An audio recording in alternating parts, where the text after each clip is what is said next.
Hey friends, welcome. If this is your first time visiting, welcome. If you're returning, welcome back. Thank you so much for stopping in.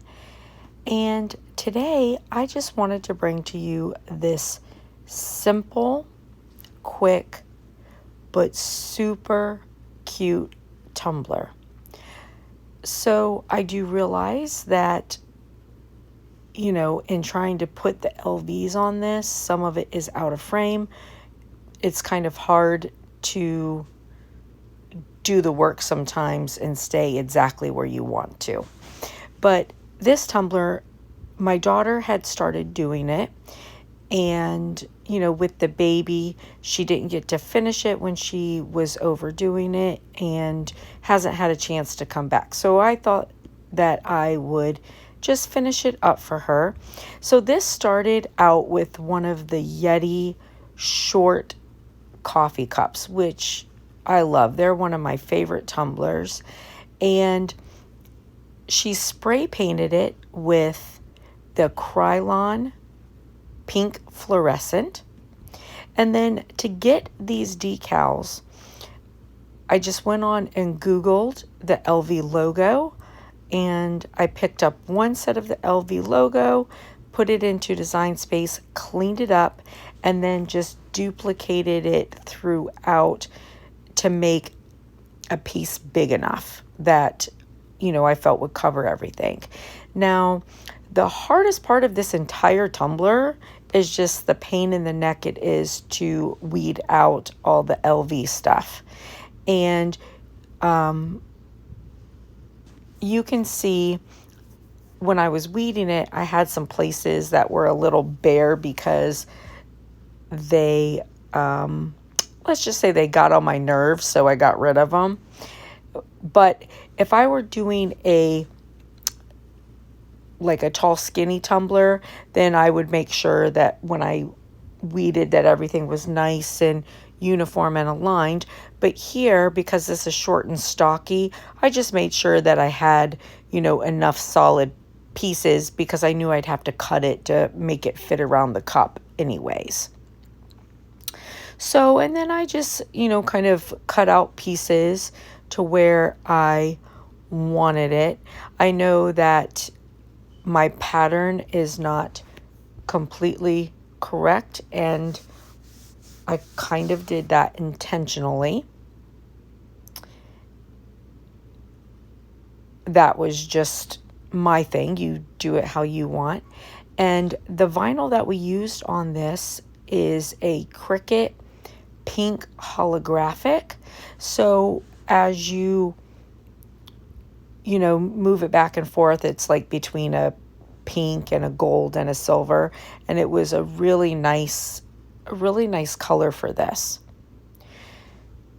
So for this tumbler, after I get all of my LVs on and my logos on the way I'm happy with them, before I put it on the turner, I am going to go in and do the hang method of epoxy on this, only using about 2 cc's.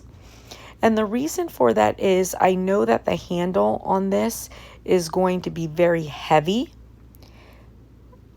So I want to get a little bit of a base of epoxy on.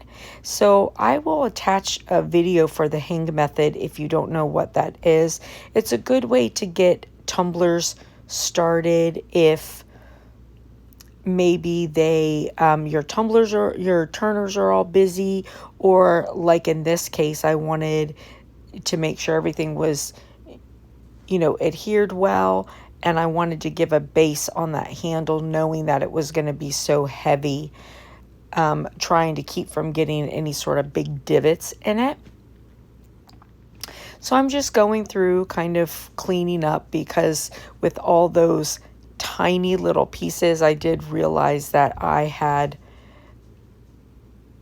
a couple that maybe I didn't weed everything completely out. So definitely when you're doing things with so much detail like this, or a lot of monotonous repetitive patterns, before you put epoxy, go over and look at it again, because it's really easy to miss something like that. And, you know, I know it's a silly hack. However, what I do is, because your eyes are used to looking from like left to right, stuff like this, I take and I force myself to look from right to left. It actually pulls out more attention to detail. I also do that if I'm trying to find stuff. Was something I learned in psychology a long time ago.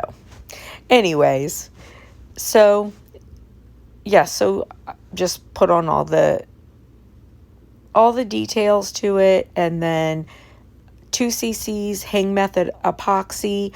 I let that sit for about 4 hours, and then I put it on the turner, and I just did 1 round of epoxy with this, and it turned out great. I'm going to show you also how I put this on my turner, because it's got such a wide mouth, and then it's short and stubby.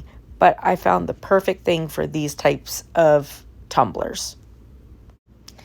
That is a Dollar Tree soccer ball. They're short and smushy, fits perfect. I used my drill and drilled down in the center to put it on the tumbler. Works perfect. Hey friends, all right, so we are back, and this tumbler is finished. Turned out really, really cute. Really cute. Sometimes I worry when it's just paint, because you have to get your paint so nice and perfect. It'll show, you know, all of your little flaws if you don't. This turned out really good. There is a little bit of a divot right here.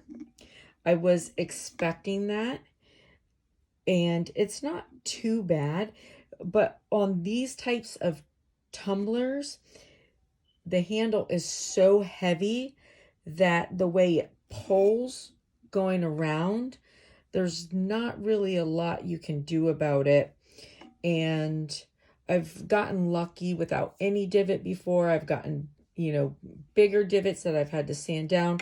This is just a little bit. It's not bad. It's not really noticeable, but it definitely is, you know, just something to think about. And on the handles, just really do a tiny bit of epoxy. I probably could have done a little less epoxy on the handle, and, you know, made my divot, you know, not there, or, you know, a lot slighter. But all in all, it turned out really cute. I'm really happy with it. And I love these types of coffee tumblers, and I think my daughter will like it. It looks super cute. Now, she didn't want the bottom done, so I'll let this sit about 24 hours, then I'll go in, I'll wash it, and I'll clean up the bottom. And I don't want to mess up the brushed silver on here. So for me, what I'll do is I will start, you know, with the least abrasive product. So I'll wash it with Dawn, and then, because a lot of it's just stickiness. So after I do that, then from there, I will use alcohol, take off whatever I can. If there's anything less, then I'll go to nail polish remover.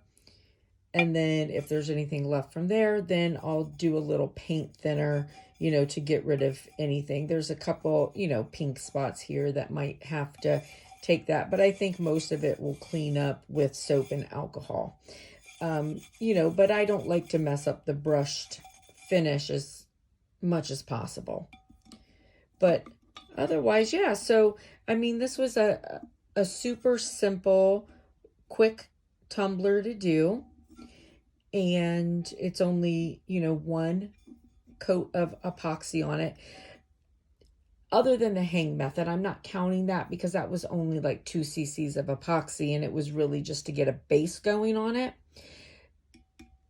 Now, I did go, you know, a little thicker on it, knowing that I would only do one coat. I could have done 2 lighter coats instead. You know, really it's just up to you. And for me, a lot of times it just has to do with how much time I have, you know, because my time is limited to be able to work on this kind of stuff, and, you know, how many projects I have going. So, and, you know, I have several tumblers that I'm trying to get finished up right now in between my full-time job. So anyways, I hope that you like it. I hope it gives you some inspiration. It was fun, and it was, you know, super easy to do. And yeah, I like it. I think it would also look nice, you know, as a real glittery tumbler. So, all right. Hey, listen, you guys have a blessed and beautiful rest of the day, and stay safe. See you later, friends. Bye.